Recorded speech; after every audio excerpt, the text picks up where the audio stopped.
Notre invité à présent, Alexander Kraft, bonjour. Bonjour. Vous êtes directeur général de Sotheby's International Realty France et Monaco. Exact. On va donc parler d'immobilier de luxe. Alors comment ça se passe ce début 2025 dans votre segment?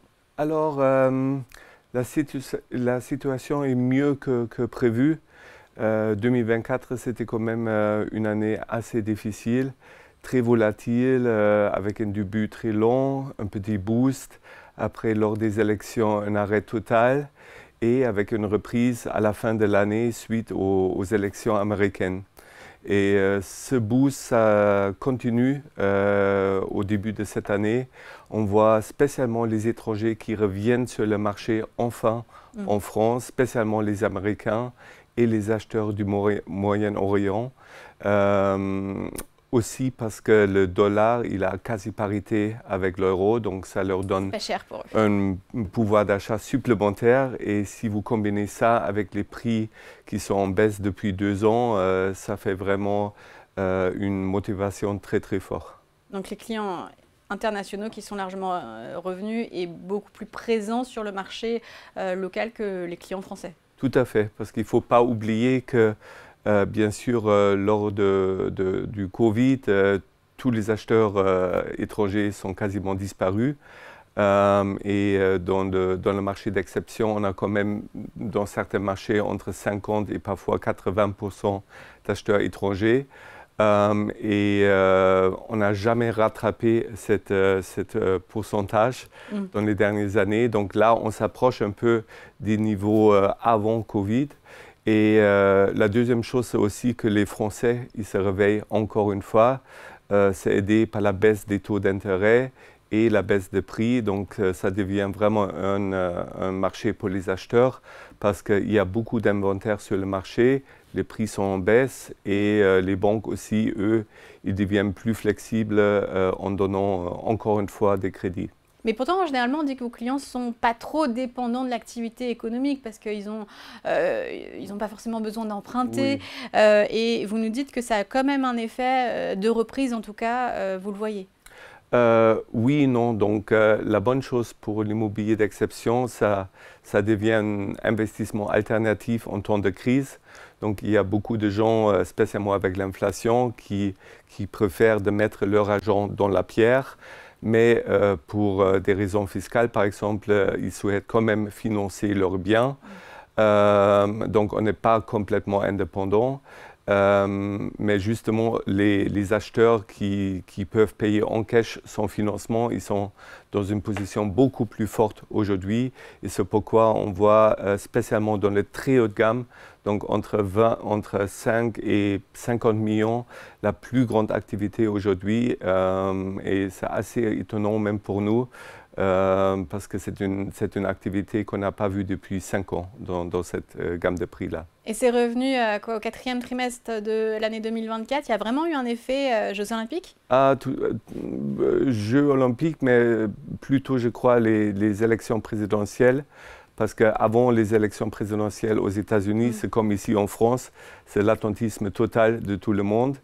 Et après les élections, n'importe qui gagne, tout le monde ça libère un peu les gens. se libère, voilà. Donc, on voit vraiment beaucoup d'Américains sur le marché. Et juste pour vous donner un exemple, juste dans le 4e trimestre 2024, on a vendu pour un demi-milliard ici en France. Et pour le premier trimestre 2025, on a déjà 300-400 millions dans les tuyaux en vente. Ah oui, donc c'est déjà des beaux chiffres. Donc, est-ce qu'il y a eu quand même un effet dissolution, donc l'instabilité politique française, est-ce qu'elle a dissuadé des acheteurs internationaux?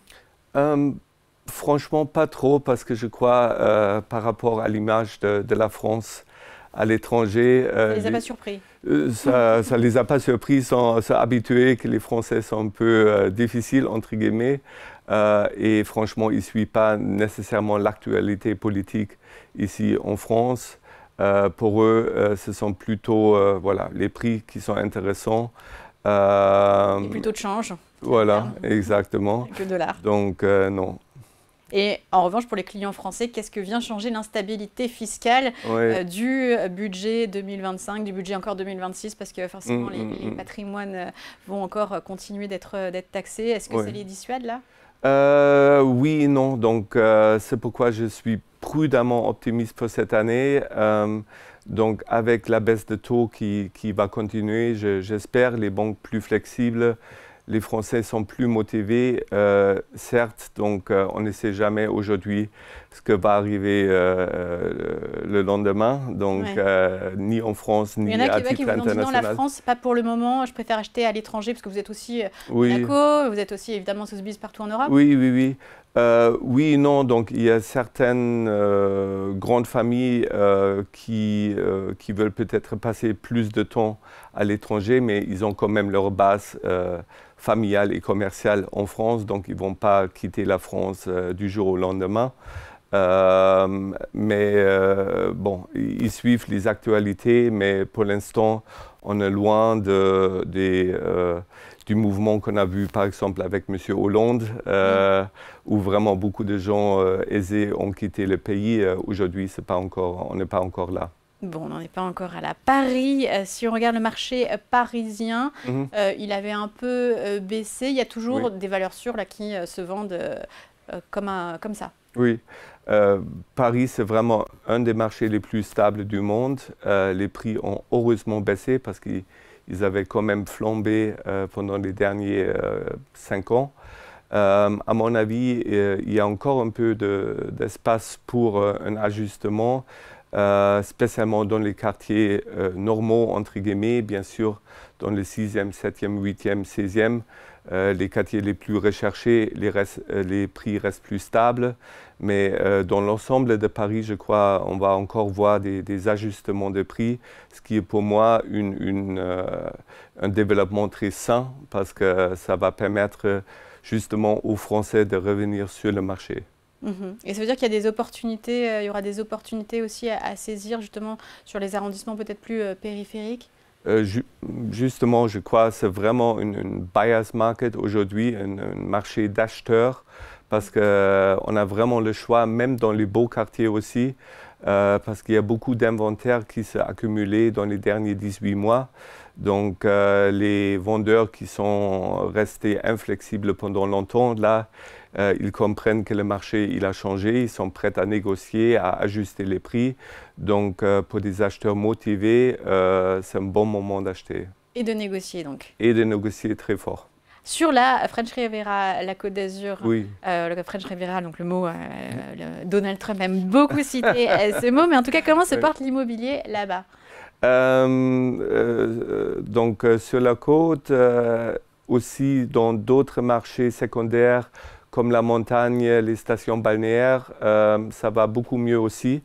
Donc, on voit aussi là les acheteurs étrangers qui veulent saisir des opportunités, spécialement dans les très haut de gamme, et aussi certaines des... Cannes n'a jamais décéléré, par exemple. Oui et non, c'était quand même avec la disparition de la clientèle russe, le marché là, il s'est beaucoup calmé. Et le problème là, c'était que beaucoup de vendeurs, ils n'avaient pas besoin de vendre rapidement, donc ils n'ont pas ajusté les prix pendant très longtemps. C'est en train de changer, donc on voit un nouveau dynamisme sur ce marché-là. La même chose en montagne, Courchevel par exemple, c'est un marché qui a beaucoup souffert, mais qui est en train d'exploser encore une fois. Mais on le dit dépassé par exemple par Val d'Isère, est-ce que c'est le cas, est-ce que vous le voyez? Oui, Val d'Isère, donc c'est beaucoup dans les titres en ce moment. C'est certainement un marché qui est en train de monter en gamme. Je ne le vois pas encore, franchement, sur le même niveau que Megève, Courchevel et cette Méribel, Chamonix, etc. Il n'y a pas le même attrait peut-être international encore. C'est ça. Donc, il y a quelques transactions qui ont fait que voilà, l'attention a été attirée sur le marché. Il a un grand potentiel, mais il y a quand même d'autres marchés mieux établis pour l'instant à l'international. Et vous attendez un effet dans les Alpes françaises des Jeux Olympiques en 2030 Parce que là aussi, comme à Paris, c'était peut-être un peu décevant. Qu'est-ce que vous en attendez là en 2030? Il y a toujours un effet, mais c'est plutôt un effet sur le long terme. Donc, ce n'est pas un effet Emily in Paris où tout le monde veut venir tout de suite pour acheter là-bas. Mais je crois pour l'image de la France et ces stations-là, il y aura certainement un effet positif. Il y a des programmes immobiliers qui vont continuer de se développer et beaucoup luxueux et ultra luxueux même. Exactement. Donc, il y a extrêmement beaucoup de programmes en cours en ce moment. Donc, il y aura beaucoup de produits qui vont arriver sur le marché, des produits qui sont beaucoup plus raffinés que dans le passé. Et ça va certainement aussi stabiliser ces marchés-là. Bon, en Europe, vous savez, il y a un classement qui a récemment mis en tête d'un classement mondial Madrid comme ville de prédilection. Qu'est-ce qui manque à Paris pour ne pas l'être? Alors, ce classement-là, c'était, à mon avis, pas très objectif. Madrid, c'est une belle ville qui est peut-être un peu rattrapée par rapport à d'autres villes, mais pour moi, ce n'est pas dans la même gamme que Paris, Londres, New York. Aussi, il y a un petit peu d'éléments marketing. Oui, je crois que oui. Non, on voit qu'il y a quand même des nouvelles destinations, entre guillemets, qui prennent un peu l'ampleur. En Italie, par exemple, qui était toujours une destination prisée, mais eux, ils ont... Quelle ville en Italie? Partout, parce que, comme vous le savez, ils ont introduit un régime de flat tax qui attire beaucoup d'acheteurs aisés. Et eux, ils se concentrent sur les localisations classiques telles que la Toscane, Rome, les lacs, etc. Le Moyen-Orient commence à flamber. Donc, Dubaï, c'est vraiment devenu un centre mondial pour les gens aisés depuis la guerre en Ukraine. Et vous conseillez l'investissement, ou l'acquisition dans ces zones-là, le Moyen-Orient? Sur le long terme, oui. Donc, je ne dirais pas de spéculer et d'attendre des hausses énormes de 50% dans quelques années. Mais sur le long terme, Dubaï et Saudi Arabie aussi, ils se sont vraiment établis comme une destination internationale. La même chose même pour Istanbul, par exemple, qui est devenu aussi un centre international pour les acheteurs aisés. Ah oui, donc il y a vraiment de nouvelles destinations à la mode. L'immobilier de luxe, ce sont de belles images, ça fait rêver. Est-ce que c'est un secteur qui doit se montrer aux autres? Je pense forcément à la série qui a eu un certain succès sur les plateformes. Oui. Ou est-ce qu'au contraire, vous devez rester exclusif? Oui. Cette série-là et d'autres séries, c'est un peu loin de là. Ça enjolive un peu le monde quand même de l'immobilier de luxe. C'est pas facile. Hein. Oui, c'est pas facile. C'est un marché qui reste quand même très concurrentiel. Et surtout, le travail dans les coulisses, elle est très différent de ce qu'on voit devant les caméras. Spécialement dans les très haut de gamme, il y a quand même beaucoup de travail à faire entre les notaires, les obligations TRAC-fin, le due diligence pour les grandes propriétés.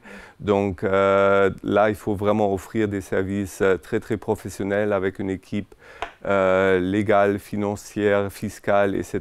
Et ce sont les choses qu'on ne voit pas au télé parce que ce n'est pas très sexy, mais c'est ça le vrai travail des grands réseaux. Il ne faut pas oublier qu'on a quand même 1000 agences dans 80 pays dans le monde entier. Et c'est surtout travailler en réseau, vraiment donner un service très personnalisé, très complet, qui est très important aujourd'hui. Et donc, pour vous, c'est la France et Monaco. C'est en tout cas les activités dont vous avez la direction, mais Sotheby's International Realty, c'est évidemment partout dans le monde. Merci beaucoup, Alexander. Merci à vous.